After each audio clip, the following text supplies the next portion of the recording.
Bienvenidos, continuamos con la siguiente parte de este que es el módulo 6, donde vamos a hablar un poco sobre, voy a compartir pantalla.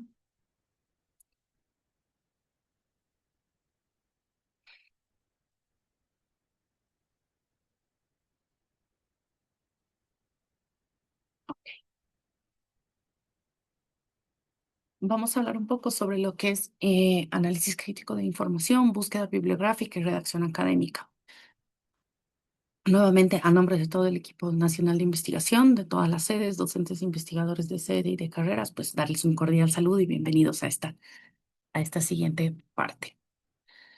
¿Cuáles son un poquito los contenidos que vamos a ver ahora? Vamos a hablar un poco sobre cómo se genera la información, pasos para hacer una búsqueda de información, presentar recursos bibliográficos que ustedes pues ya los deben conocer, algunos que son con suscripción dentro de la universidad, otros sin suscripción, estrategias para favorecer en el proceso de esto de tener nuestra información académica, que es el uso de gestores, cómo citar y mencionar un poquito sobre la inteligencia artificial en el aprendizaje académico.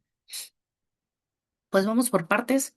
Hemos hablado del método científico, hemos hablado de todo lo que es tener observar fenómenos, etcétera, pero eh, ¿qué es lo más importante que nosotros y por qué estamos viendo esto de la información? Primero, porque para entender un fenómeno ya no estamos como en sus momentos lo hacía Aristóteles, que observaba los fenómenos, etcétera. Nosotros tenemos que tener un sustento em, bibliográfico, digamos así, para todo lo que nosotros queremos ver por medio de la investigación. Entonces, ya sea que queremos entender un fenómeno, es importante conocer todas las bases por detrás del mismo y esto viene acompañado de mucha lectura, ver qué es lo que se tiene disponible, qué es lo que la información que nos muestra hasta el momento, qué es lo que queda, qué vacíos tenemos en la información. Entonces, para esto vamos a hablar un poquito justamente de las bases de este proceso. Como ustedes observan, la información ahora es altamente dinámica. Gracias a todo el proceso de transformación digital, podemos tener información, si no en minutos, hasta en segundos, dependiendo la red social con la que estamos viendo. Pero existen otros medios que pueden demorar más, como por ejemplo televisión, radio, periódicos, revistas semanales impresas, que cada vez más están desapareciendo, revistas mensuales, pero tenemos las revistas que pueden ser de contenido académico más curado, como algunas de las que estamos viendo aquí, que son las revistas científicas, científicas académicas, que responden a temáticas bien determinadas y están principalmente alimentadas por información que pasa por un proceso de revisión muy estricto. Estos pueden demorar 3 meses y quienes de ustedes que haya tenido la oportunidad de publicar un artículo científico saben que esto realmente es una previsión optimista de la información que puede demorar un poco más.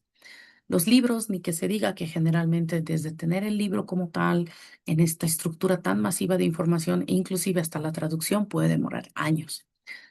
Así que tenemos una dinámica muy diferente en función al tipo de información que nosotros estamos teniendo constantemente y siendo bombardeados de todos los días. Es importante reconocer las diferentes fuentes de información. Podemos tener la fuente primaria, que es aquello que yo les mencionaba, son los datos propios que te están mostrando la información, la investigación original. Son estos artículos de revistas que te están mostrando los datos, los reportes de caso, algunas disertaciones, los artículos, pósters, es la fuente primaria. Yo analicé la información, la estoy presentando, esa es una fuente primaria. La fuente secundaria puede estar dado a partir de una investigación original, como resúmenes, bibliografías, revisiones o metaanálisis, donde se agregan a las fuentes primarias, pero no son ellos quienes han originado inicialmente esta información. Y la fuente terciaria puede ser compendios que te agregan todas estas informaciones, diccionarios, libros de texto, referencias. Entonces, dependiendo de qué es lo que nosotros querramos, si queremos ir hasta la fuente de determinadas informaciones, pues tenemos que ir hasta la investigación original. Si nosotros queremos agregar o tener una información resumida, pues tal vez vayámonos a una fuente terciaria. Entonces, es importante entender que existen estas diferentes estrategias de donde se puede obtener la información. De nuevo, dentro de una época tan tan bombardeada de información, es importante hacer un análisis crítico, porque no todo lo que está divulgado o lo que está difundido realmente es información que pueda ser confiable. Y nos vamos a mantener a la época del COVID, que ha sido uno de los momentos cruciales, donde justamente pues teníamos nubes de informaciones que estaban siendo divulgadas en diferentes redes o diferentes estrategias, como aquí en el YouTube, que hablaban de que, por ejemplo, las vacunas te podían volver magnético. Y aquí teníamos un video de una señora que mostraba cómo en el lugar donde le habían aplicado la vacuna, pues definitivamente tenía la capacidad de adherir objetos metálicos. Y después tenemos otros casos donde se han revisado las informaciones y se han visto los análisis, donde realmente se mostraba que no existía la opción de que recibir la vacuna COVID podía volver a la persona de carácter magnético. Y así se empezó a ver una transparencia dentro de las informaciones donde se veía qué es lo que tiene la vacuna, qué es lo que no tiene como ingredientes inactivos o activos, y se mostraba las concentraciones de cada una de ellas para realmente evidenciar que este fenómeno no era posible. Así que estuvimos en un momento era un torbellino de informaciones, de mitos, de creencias y de situaciones aisladas que se tomaban como evidencias perfectas. Y aquí es cuando hablamos de cómo hacer un análisis crítico de la información, y esto se aplica a cualquier fuente que ustedes estén revisando, que es importante tener en mente. ¿Cómo distingo yo? Tal vez alguna fuente que tenga, que no sea completamente fehaciente. Y volvemos al ejemplo del COVID. En su momento se dijo que había una cierta predisposición por un grupo sanguíneo determinado que te podía generar las formas clínicas más graves de la enfermedad. Y pues de ahí tuvimos un boom de información. Y acá tenemos justamente el caso de una información o una difusión que no es confiable. ¿Y cómo la podemos detectar? Primero, que tiene un titular increíblemente sensacionalista, porque nosotros que trabajamos con todo esto del método científico, ustedes lo saben, no podemos llegar a verdades absolutas.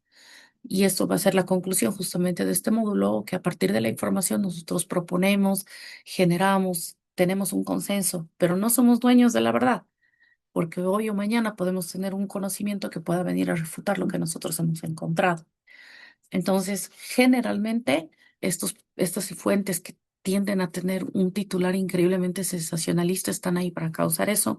Entonces, de entrada, un titular muy sensacionalista ya nos está diciendo que esta verdad absoluta que nos la están mostrando tal vez no sea así.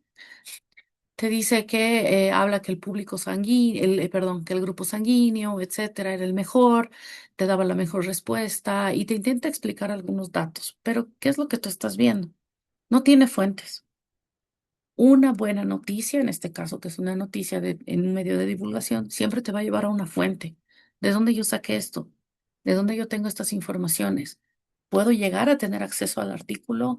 ¿De dónde saca esta interpretación? Entonces, mal redactada y sin fuentes ya son banderas rojas de que esta información no realmente es muy confiable.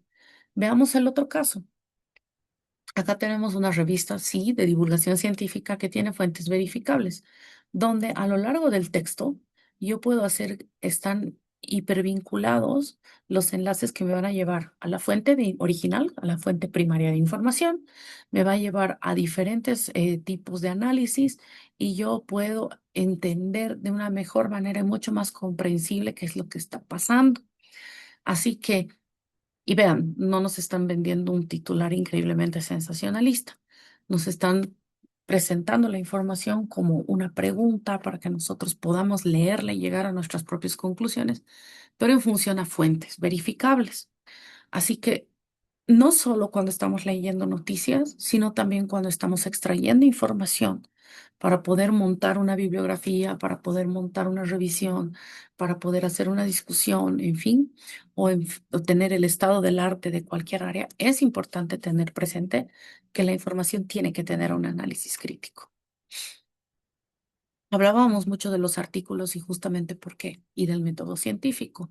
Una vez que se ha pasado por todo este proceso del método científico, recopilar, generar conclusiones y todo el proceso, estos datos científicos pasan para ser difundidos al público.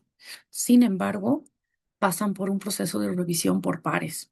Este proceso de revisión por pares es altamente exigente. ¿Y por qué lo estoy mencionando? Porque ya que estamos hablando de análisis crítico de información en fuentes académicas y científicas, se tiene que tener esto presente. Busquen revistas o busquen fuentes donde te puedan garantizar que se ha tenido un proceso de revisión por pares. Y cuando hablamos de revisión por pares, y eso va a ser una microcredencial aparte, podemos mencionar también el cuidado que se tiene que tener. Una revisión por pares es una revisión de contenido, es una revisión de fondo, no es una revisión de formato. Entonces, de nuevo, cuando ustedes estén buscando revistas científicas académicas, busquen alguna que haya realizado una revisión por pares, generalmente que se encuentre indexada en alguna de estas mega editoras, que te pueda garantizar de cierta manera que esta información científica académica que tú estás revisando en estos artículos ha pasado por un ojo experto de la área para poder estar donde está publicada y difundida. Aquí les dejamos como los 10 pasos que nos permiten hacer una búsqueda de información. Volvemos. ¿Cuál es tu pregunta? ¿Qué tipo de información necesitas? Tal vez, dependiendo del área del conocimiento, no se necesiten artículos científicos y se necesiten específicamente materias de noticias de medios de difusión, BBC, no sé. De esa manera, en función a tu pregunta, tienes que saber qué es lo que estoy buscando. De nuevo, fuente primaria, fuente secundaria, fuente terciaria. ¿Cuáles son los conceptos de mi pregunta? ¿Y por qué necesito saber cuáles son los conceptos que marcan a mi pregunta? Porque en función de eso voy a seleccionar las palabras clave. Y las palabras clave van más allá de solamente aquellas palabras que intentan resumir lo que tú estás viendo. Son términos que, dada la gran cantidad de información, son términos indexadores importantísimos que te van a permitir, dependiendo de cuán eficientes sean estas tus palabras clave, te van a permitir o no encontrar aquello que tú estás buscando. De nuevo, busca cuáles son tus fuentes. Intenta ver la mejor estrategia de combinar tus comandos para tener una búsqueda eficiente. Revisa tus textos. ¿Has encontrado lo que necesitas? Da un paso en alto. Verifica si lo que tú estás encontrando y aquella información que estás obteniendo a partir de esta búsqueda está respondiendo a la pregunta que te has hecho. Tal vez no, tal vez sí, tal vez necesitas mayor profundidad o tal vez necesitas replantear la estrategia de búsqueda. Guarda tu texto.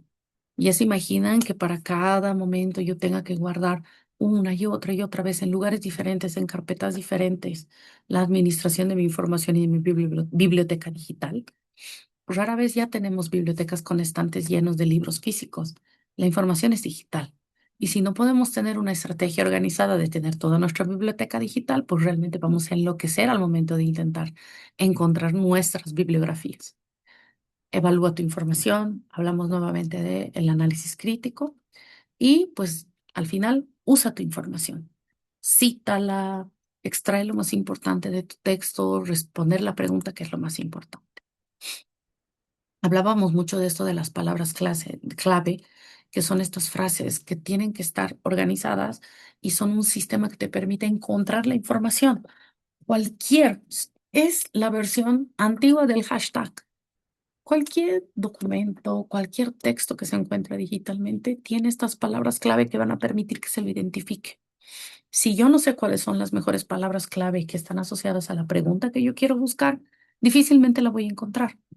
Y no nos desesperemos, existen diccionarios que nos ayudan. Existen diccionarios que pueden estar asociados específicamente a un área del conocimiento, como aquí en salud, que tenemos términos MESH o los descriptores en salud, donde si ustedes se observan aquí a la derecha, para una palabra, que en este caso es anatomía, tan genérica como se la pueden imaginar, yo tengo un identificador único, un código. Eso quiere decir que cualquier persona que esté leyendo este texto está justamente hablando el mismo idioma, la misma definición que se está dando a este término. Y puede ser válido en inglés, en español y en portugués. Así que si yo quiero buscar algo asociado a este término, es esta la palabra que yo tengo que escribir. No se preocupen, estos diccionarios de estas terminologías, de estas frases claves, se conocen como tesauros y existen muchísimos, ya sea en áreas de conocimiento genéricos, como el Tesauros de la UNESCO que les mostraba previamente, o por ejemplo, específicos para otras áreas del conocimiento. Aquí tenemos para economía, son códigos, para derecho, arquitectura, en fin. Y podemos ir afundando más, profundizando más dentro de otros tipos de palabras clave. Pero es importante tenerlas presentes para buscar realmente aquello y encontrar aquello que yo estoy buscando. La búsqueda de información no estaría completa si solo tenemos las palabras clave. Es la estrategia de combinar estas palabras clave utilizando operadores o símbolos que te van a venir a fortalecer la búsqueda. Los más clásicos, utilizar el y, utilizar el o. Puedo yo combinar, utilizar comillas para buscar una frase exacta, como por ejemplo derecho laboral. Puedo también utilizar asterisco u otros símbolos asociados a moneda para que yo pueda tener la raíz de la palabra, pero también pueda tener búsquedas independientes de si es plural, si es género, si es masculino o femenino. Y de esa forma yo puedo estar utilizando estos operadores para hacer mi búsqueda más eficiente. Los recursos bibliográficos. Aquí yo les menciono algunos de los que nosotros conocemos que son los recursos bibliográficos con suscripción. Quienes ya conocen al equipo de investigación saben que durante todos estos tiempos hemos estado implementar y fortalecer el uso de los dos recursos bibliográficos con suscripción, que eso quiere decir la universidad paga una cuota anual para poder tener acceso a estos, que son el Research for Life y tenemos la plataforma eLibro. Y Research for Life está con nosotros desde 2015, si no me equivoco, y Libro se ha implementado desde el 2023. Pero una cosa es verdad, desde el 2021 estamos teniendo talleres de recursos bibliográficos donde los teníamos nacionales, los teníamos por facultades y los seguimos teniendo, pero ahora de una forma mucho más práctica, con la colaboración de nuestros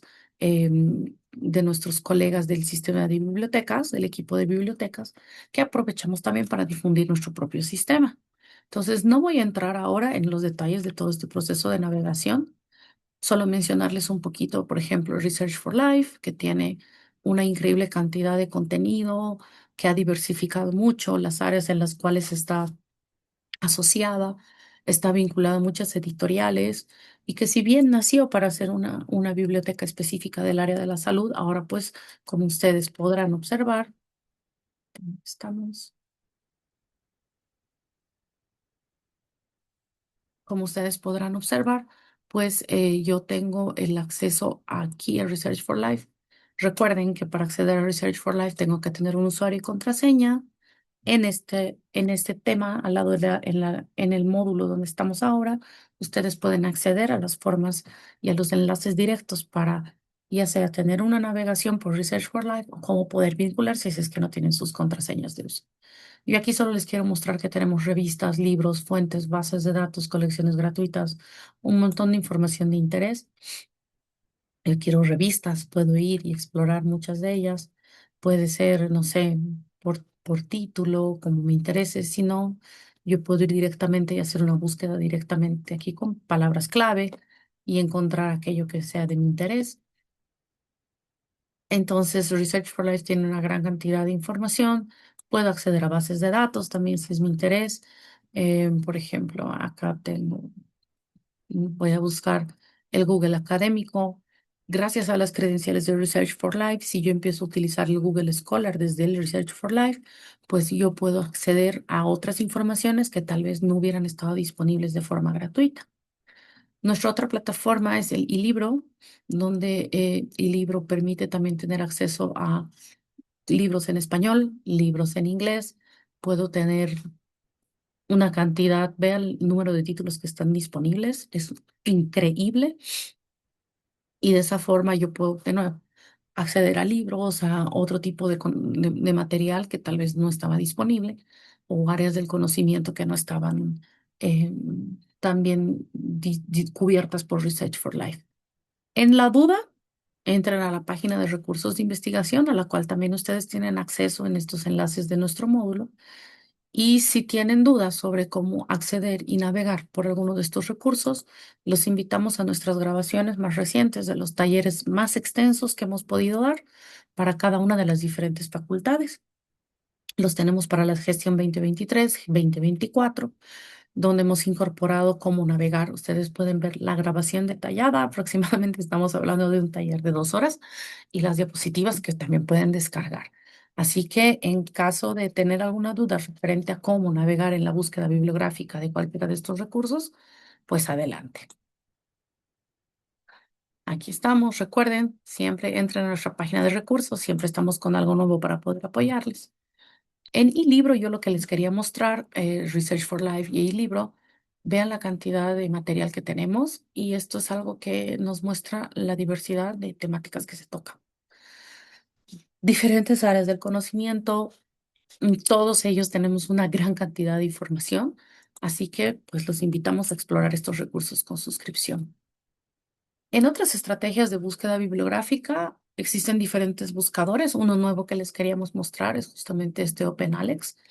Este OpenAlex es gratuito, integra muchas fuentes y tiene una interfaz amigable, pero además está utilizando, tiene estrategias de agregar la información, donde, por ejemplo, si tuvieras nombres diferentes o palabras claves muy dispersas, el OpenAlex te ayuda a poder hacer esta búsqueda un poco más intuitiva. Entonces, solamente aquí les quiero mostrar, por ejemplo, el OpenAlex. em, Vamos a buscar, no sé, alguna temática, marketing, por ejemplo. Entonces, él me permite acceder a la información. Yo puedo tener de la misma manera filtros en función a la edad. Él me dice cuánto de la información es acceso abierto. Ya me permite hacer filtros en función a temáticas más específicas. Si es acceso abierto solamente, yo puedo hacer filtros por instituciones, cuáles son aquellas que publican más. Entonces, es, no solamente es un buscador, sino que tiene estrategias de hacer filtros mucho más avanzadas de lo que normalmente nosotros hubiéramos tenido. Así que pues yo les invito a que si desean ustedes también utilizar o están en búsqueda de algún navegador nuevo o diferente, pues que le den una prueba a lo OpenAlex. Otras bibliotecas virtuales que ya conocemos, tenemos la revista, el sistema Cielo, que es un agregador que se utiliza para diferentes países, como ustedes están viendo, de la región y tal vez de otras regiones como Portugal y Sudáfrica también. Lo bueno de la biblioteca Cielo, quienes ya lo conocen, es que yo puedo buscar ya sea por país o puedo buscar revistas. Y uno de los criterios importantes que tenemos que tomar en cuenta es que todas las revistas que se encuentran en esta base de datos son revistas indexadas, ¿sí? Dentro de los criterios de rigor que puede tener una revista científica académica, la indexación en estas plataformas es una de ellas. En Unifrance, nosotros consideramos como el mínimo nivel de indexación en este momento es la plataforma Cielo. Eso quiere decir que todas las revistas que se encuentran en esta plataforma están validadas y son de acuerdo adentro de los estándares que nosotros queremos. Podemos hacer una búsqueda alfabética, podemos hacer una búsqueda por temáticas, en fin, si nosotros deseamos ver por áreas del conocimiento. Entonces, pues la plataforma Cielo nos permite tener acceso a un montón de estas revistas indexadas. Existen otras plataformas, pero no necesariamente las revistas que están en estas bibliotecas están indexadas. Una de ellas es Redalyc. Ustedes ven que tiene una vinculación a todas las universidades de la región, principalmente, que podemos hacer filtros ya sea por artículos, por disciplina, como yo desee. Pero ojo, recordar que no todas estas revistas cumplen este criterio de indexación que les mencionaba anteriormente. Dialnet también es una biblioteca virtual que la que puedes tener acceso, tiene muchos contenidos. Tampoco todas las revistas disponibles aquí están indexadas, pero es una gran fuente de información. Nuestro sistema de bibliotecas, Unifrance, ustedes pueden acceder al mismo. También tenemos una serie de tutoriales. Ustedes pueden tener acceso a los recursos con suscripción que habíamos mencionado anteriormente, Research for Life, la plataforma y libro, pero también podemos tener a repositorios de acceso abierto que no son pagados, donde se pueden tener muchos más recursos. A quienes les interesen para la atención virtual, aquí tienen los enlaces de las diferentes sedes académicas, donde el personal de biblioteca, nuestros responsables, son realmente una joya y nos permiten tener acceso a a todas estas informaciones y todo lo que es en términos de tutoría de las plataformas. Yo les hablo un poco ahora de los gestores bibliográficos, porque es importante. Si tú vas a estar descargando todo el tiempo información, de alguna forma se tiene que organizar una biblioteca. Y los gestores bibliográficos, no solo de organizar tus referencias, organizan tu biblioteca. Entonces puedes organizar, compartir, generar carpetas.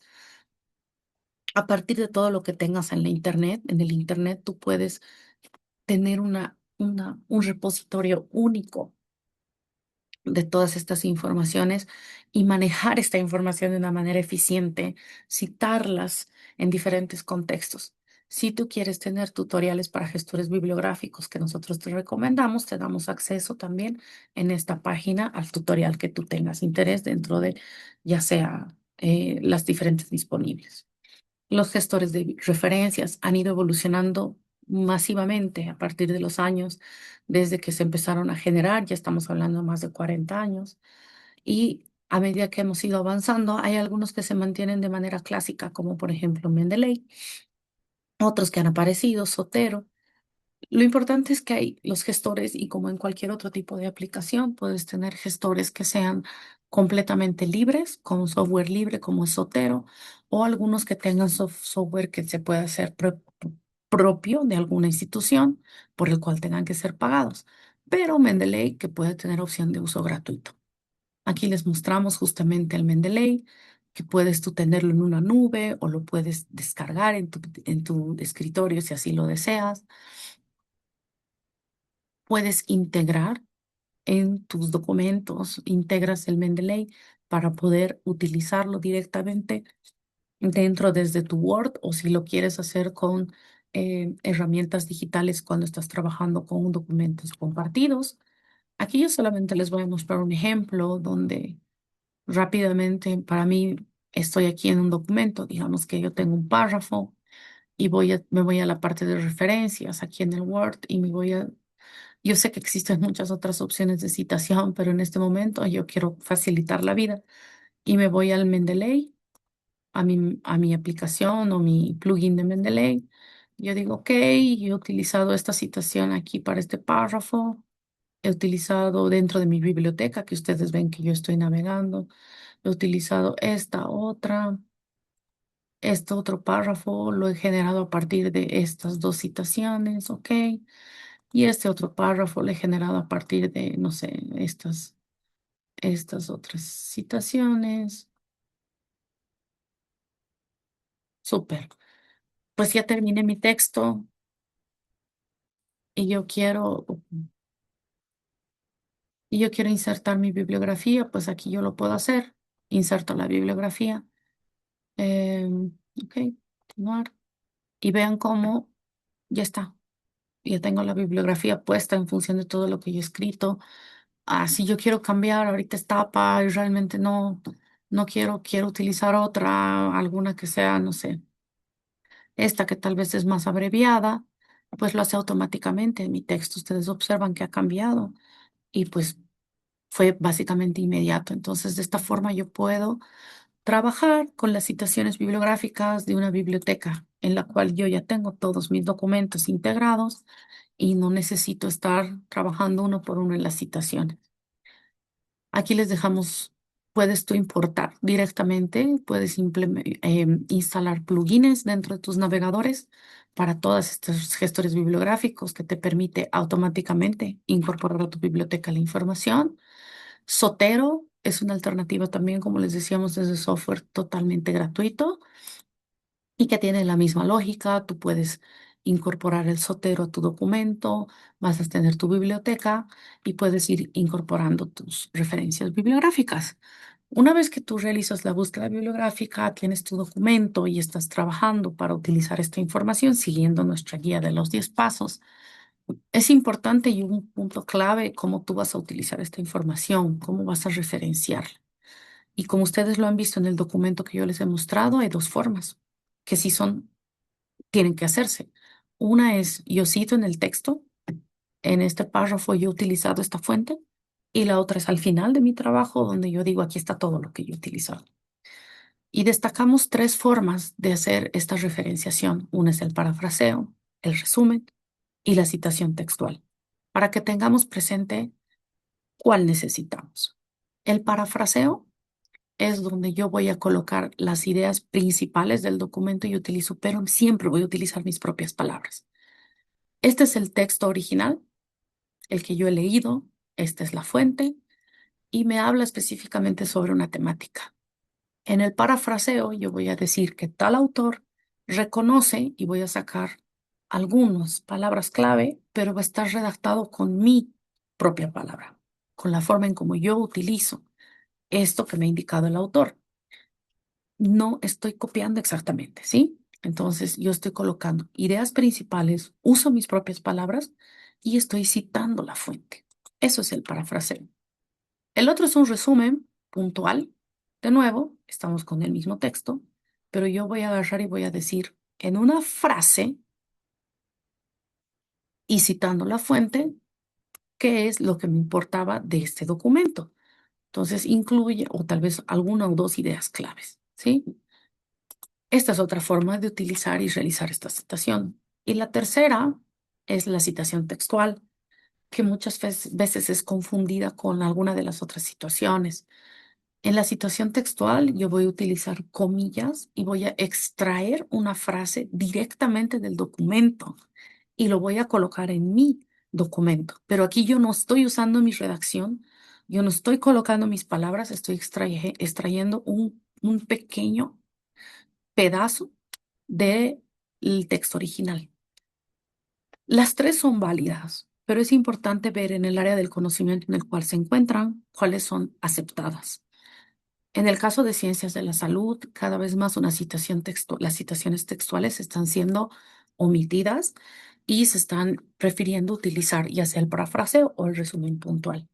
Sin embargo, en otras áreas del conocimiento es imposible no hacer una citación textual, como por ejemplo en jurídicas y sociales. En derecho, no hay otra forma en la cual yo pueda hacer una citación de una ley que no sea utilizando la ley como tal. No puedo interpretarla, no necesito referenciar la ley tal cual y como está escrita. En ese caso, la citación textual es crucial. No hay cómo cambiarla. Así que la pregunta es, vean qué tipo de citación se encaja dentro del área del conocimiento que ustedes están trabajando. Pero siempre, siempre hay que citar la fuente, tanto en el texto como al final dentro de mi bibliografía. Solamente para mencionar un poquito dentro de todo lo que es el uso de la información bibliográfica, no podemos dejar de hablar del idioma de la ciencia. Actualmente la ciencia está globalizada, llega a todos los espacios, pero necesitamos comunicar a la ciencia como tal. Y para poder comunicarla necesitamos un idioma único. En este momento, el idioma único que existe es el inglés. Si esto va a cambiar de aquí a algunos años y vamos a tener alguna estrategia u otro idioma que sea el idioma universal de la ciencia, no lo sabemos, pero en este momento es el inglés. Así que, si bien antes nosotros les dábamos algunos ejemplos de utilizar traductores digitales, traductores gratuitos, ahora existe una infinidad de herramientas de traductores, el mismo navegador te permite traducir el contenido. Así que el objetivo es mostrarles que no necesariamente necesitamos hablar un inglés perfecto, pero sí leerlo, romper esa barrera para poder tener acceso a la información. ¿Y a qué cantidad de información? Este es un gráfico que nos permite ver dentro de el nivel máximo de indexación. Les decía que Cielo era el nivel mínimo de indexación y Scopus es el nivel máximo de indexación. Las revistas que se tienen aquí en Scopus, que estamos hablando de casi más de 40,000, para que ustedes vean, 23,000 te publican solo en inglés y 2,300 aproximadamente te publican con inglés y otros idiomas. Pero miren la cantidad que solamente te publican en idiomas que no sean inglés. Otros idiomas y el español, solo 500. Número de revistas que publican solo en español, 700. Y otros idiomas que tal vez no sean ni español, ni inglés, es árabe, en fin, asiáticas, 2,000. Lo que quiere decir es que si estamos agregando idioma que no sea inglés, llegamos a 1,300 aproximadamente, 1,300 revistas. Eso equivale a solo 3% de la literatura científica disponible en este total de información. Así que si yo, como investigador, como académico y profesional de la educación, decido que solo voy a leer información en español, estoy teniendo acceso a menos del 5% de la información académica relevante. Así que rompan la barrera, lean en inglés, traduzcan, no tengan miedo, porque así estamos llegando al conjunto más grande que nos interesa de información disponible. Solo una nota para finalizar, hablando de lo que es la inteligencia artificial aplicada a textos académicos. Actualmente se está usando mucho diferentes motores, pero uno que está empezando a mostrarse y difundirse mucho es el Notebook LM, donde en el Notebook LM se pueden hacer. La inteligencia artificial de por sí te está ayudando en hacer un análisis eficiente, puedes buscar, puedes detectar tendencias, brechas de investigación, te puede ayudar, y eso es algo que vamos a ver posteriormente, en diferentes aspectos de lo que es la investigación académica y redacción y revisión de textos. El Notebook LM es una estrategia es un asistente de investigación de IA, donde tú puedes transformar documentación y puedes trabajar con esta documentación de forma eficiente. Te puedes sintetizar. Aquí ustedes tienen el enlace del Notebook LM para poder explorar si es que así lo desean. Tú alimentas el Notebook LM con fuentes y en función de eso le puedes preguntar lo que sea y te puede permitir eh, resumir, sintetizar, generar capítulos, todo. Pero va a depender de tu fuente. Tú le estás dando la base y la IA va a trabajar sobre aquello que tiene a la mano. Entonces, de esa forma, el Notebook LM siempre te va a poder facilitar algunas herramientas y trabajar con ellas. Pero de nuevo, volvemos a Sócrates y que dice, hay que hacer un análisis crítico. Tienes que preguntar cosas profundas, tienes que pedir a la IA que te haga comparaciones, que no solamente te genere resultados, que no sea una máquina que escupe información. Tienes que dialogar, tienes que evaluar este proceso junto con el notebook si realmente quieres que sea un asistente. Como les decía, puede generar resúmenes, te puede crear evaluaciones a partir de todas estas y transformar el contenido en una herramienta mucho más activa. Entonces, el Notebook LM pues está viniendo como a generar este tipo de asistente bastante práctico dentro de todo que es los procesos de generación de información, síntesis crítica de la misma y asistir de una manera más eficiente en la evaluación de un campo de estudio.